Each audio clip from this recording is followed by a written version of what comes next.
Every team in the NFL wants to win the Super Bowl, and recruiting top talent is one of the most important factors to get there. After all, it's hard to win in the NFL if you don't have the best players on your team year in and year out. But certain teams are starting to find it harder than others to recruit top talent, and it has to do with income taxes. In this video, I'm going to explain to you exactly how state taxes are impacting the NFL and how they could be impacting your life too. Make sure that you stay all the way to the end of this video, because I have one of my subscribers that has asked a very important question that I'm going to explain to you in depth at the end of this video. Let's get started.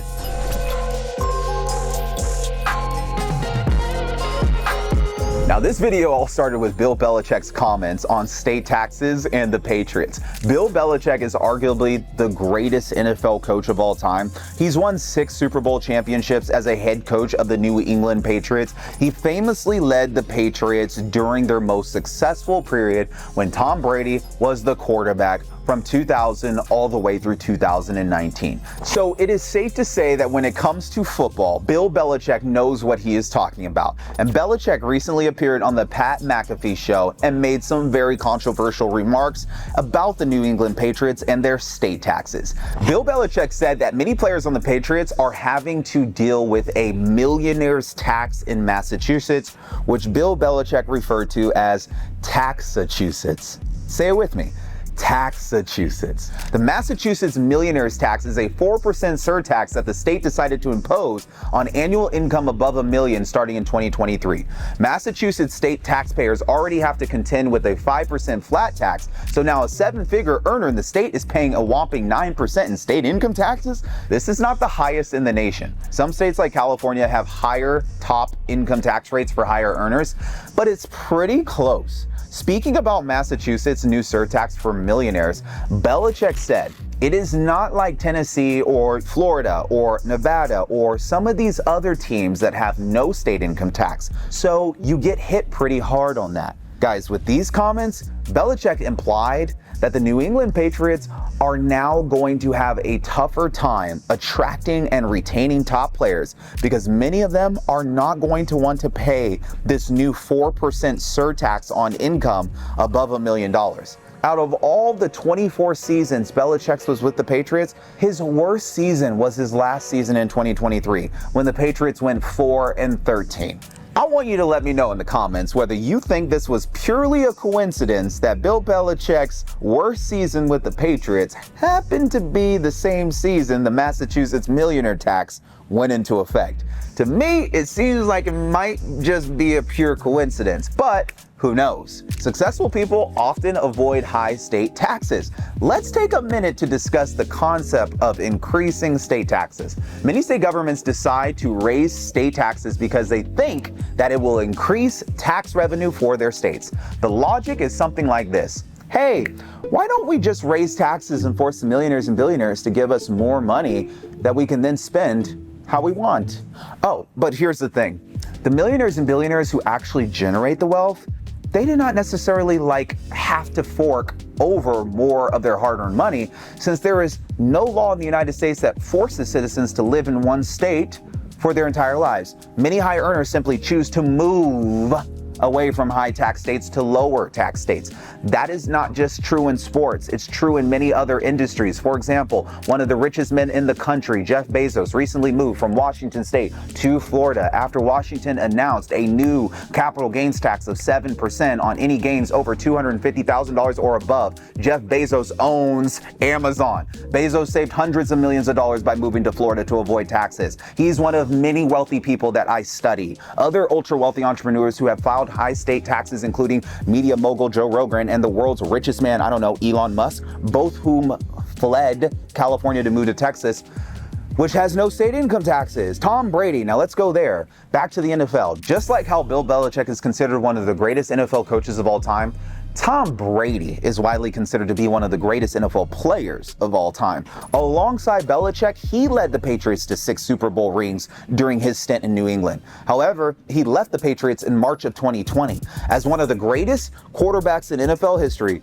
Brady could have gone to many different teams in the NFL across a wide variety of states after leaving the Patriots. But where did he end up? Oh yeah, that's right. He ended up in an income tax-free state of Florida to play for the Tampa Bay Buccaneers. Is this yet another coincidence? Or is it possible that Florida's lack of state taxes helped Tom, I don't know, draw a little bit of that top talent, that NFL talent to Florida? Tom Brady led the Buccaneers to a Super Bowl championship in 2021, directly the year after he left New England. Tom Brady has retired now, but he's still a high earner. In fact, he's set to make $375 million over the next 10 years as a commentator for Fox Sports. Did he move back to Taxachussetts after he retired? No, he stayed right in Florida where he won't have to pay state income taxes. In fact, he lives on the famous Indian Creek Island, a legendary private enclave of the rich and famous. His neighbors include Ivanka Trump, Jared Kushner, and even, oh yeah, you named it, Jeff Bezos. Tom Brady isn't the only NFL athlete drawn to the Sunshine State. Tyreek Hill formerly played for the Kansas City Chiefs. Oh yeah, and current Miami Dolphins. He fled Kansas City and is now living in Miami.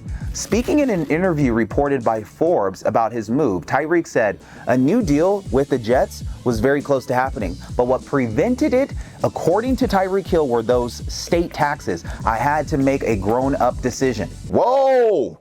It is estimated that Hill saved $2.7 million in state and local taxes in just his first season alone. Hill's a perfect example of the decisions that many NFL players and other professional athletes find themselves making. Many of them are thinking, why should I play for a team in a higher state tax when I can just join a team in a lower or no state tax and save a few $1,000,000 every single year? That's life-changing money.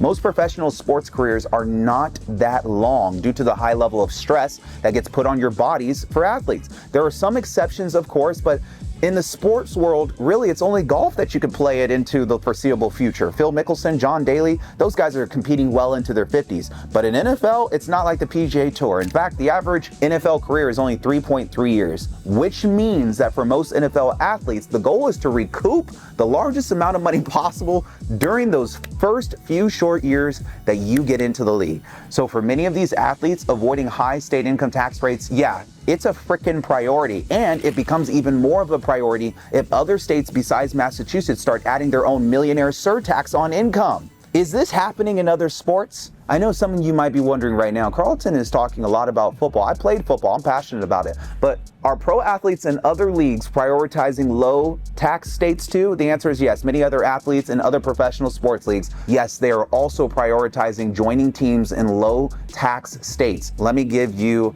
a perfect example of this. NBA player Grant Williams, formerly of the Boston Celtics, another professional team from Taxachussetts, the Celtics offered Grant Williams $48 million to stay in Boston, but the Dallas Mavericks offered him $54 million. The higher pay plus the fact that he wouldn't owe state income taxes on that amount, since Texas has no state income taxes, ended up making the decision to join the Mavs for him a lot easier. Williams even cited the Massachusetts millionaire's tax as one of the main deciding reasons to leave Boston.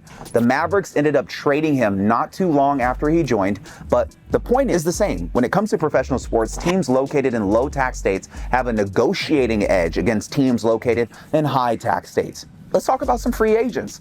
It's important to keep in mind that many professional sports leagues are set up to distribute talent through all of the different franchises in the leagues. That is why leagues such as the NFL and NBA have drafts.